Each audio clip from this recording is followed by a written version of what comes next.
Hello guys, अस्सलाम वालेकुम। Welcome back to my channel. मैं फ़र्स्ट टाइम ये वीडियो बना रही हूँ आप सबके लिए, क्योंकि मेरा एक्सपीरियंस रहा है। मेरा यहाँ पर 1 ईयर कंप्लीट हो चुका है। मैं वर्क करती हूँ as a registered nurse in Saudi Arabia. मेरा नाम है इफ़त और मैं वर्क करती हूँ सऊदी अरेबिया में doctor Sulaiman Al Habib hospital में। और सबसे पहले तो मैंने जीएनएम किया था और जीएनएम करने के बाद फिर मैंने पोस्ट बीएससी किया और पोस्ट बीएससी कर जॉब करते करते मैंने पोस्ट बीएससी भी कंप्लीट कर लिया। और मैंने कई अपॉर्चुनिटीज़ मिली मुझे, तो मैंने अप्लाई किया, तो मैं सेलेक्ट हो गई सुलेमान अल हबीब हॉस्पिटल में। तो मैं यहाँ आ गई विदाउट अपने पोस्ट बीएससी के सर्टिफिकेट लिए। तो अभी मुझे तकरीबन 1 साल हो चुका है यहाँ पर। अभी मेरा वेकेशन भी है नेक्स्ट मंथ, तो मैं वेकेशन भी जाने वाली हूँ। तो मैं आपसे ये शेयर करना चाहती थी कि अगर आप लोग जीएनएम है तो बेस्ट है कि आप लोग पोस्ट बीएससी भी करें। अगर जीएनएम है तो आप पोस्ट बीएससी कर सकते हैं। अगर बीएससी है तो बहुत ही अच्छी बात है। आप बीएससी करने के बाद प्रोमेटिक एग्ज़ाम देकर यहाँ आ सकते हैं। प्रोमेटिक एग्ज़ाम देने के बाद उसे पास करने के बाद आप अप्लाई कीजिए, क्योंकि आफ्टर प्रोमेटिक they will give good salary to you. So मेरी एडवाइस है कि आप प्रोमेटिक एग्ज़ाम लिखकर ही यहाँ पर आइए, या फिर यहाँ पर आने के बाद भी आप प्रोमेटिक एग्ज़ाम दे सकते हैं। यहाँ पर 3 मंथ्स तो यहाँ पर प्रोफेशनल पीरियड रहता है, तो उसमें ठीक है, हम पढ़ाई कर सकते हैं।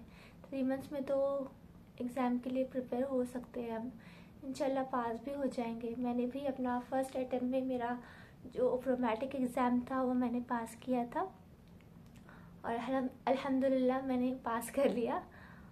और लेकिन ये बात है कि प्रोमेटिक एग्ज़ाम के बाद भी उन्होंने मेरी सैलरी इंक्रीज़ नहीं की, कुछ इंक्रीमेंट नहीं किया। तो अभी मेरा 2 इयर्स का कॉन्ट्रैक्ट है, तो 1 ईयर तो मेरा कंप्लीट हो चुका है और आफ्टर वेकेशन इंशाल्लाह देखेंगे क्या है।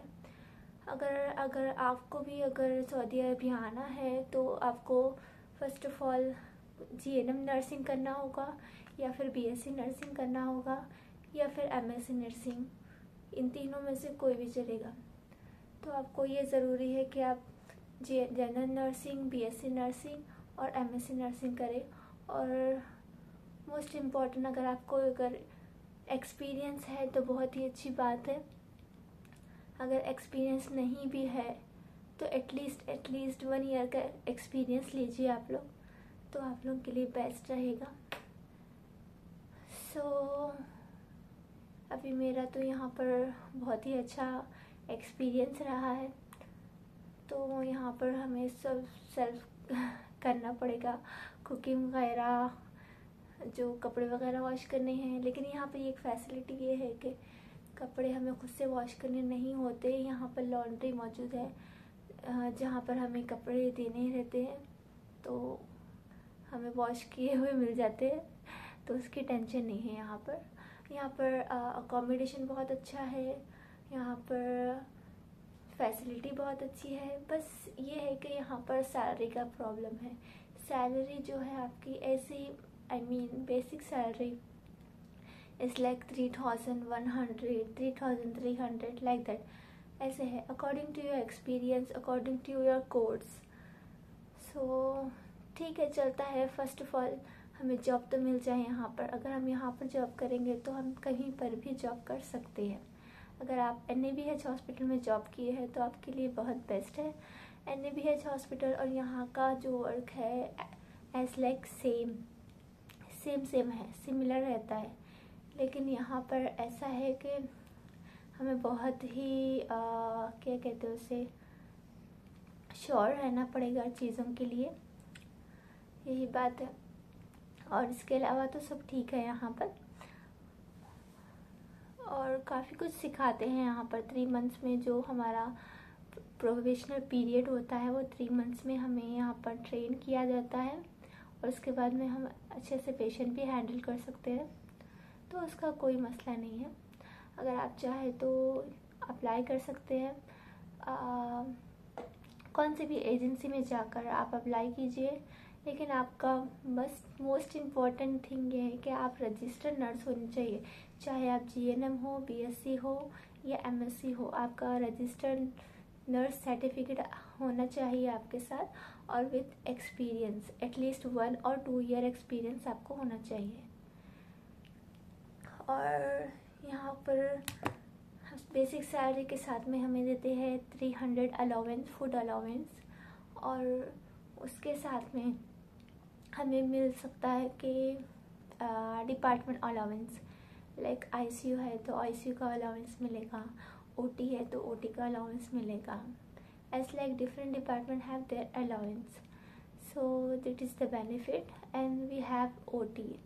बट यहाँ पर तो ओटी वगैरह तो पहले स्टार्टिंग में था, जब मैं न्यू थी जब था, लेकिन अभी तो ये लोगों ने बंद कर दिया है, क्योंकि अरेंज कर रहे हैं वो स्टाफ को।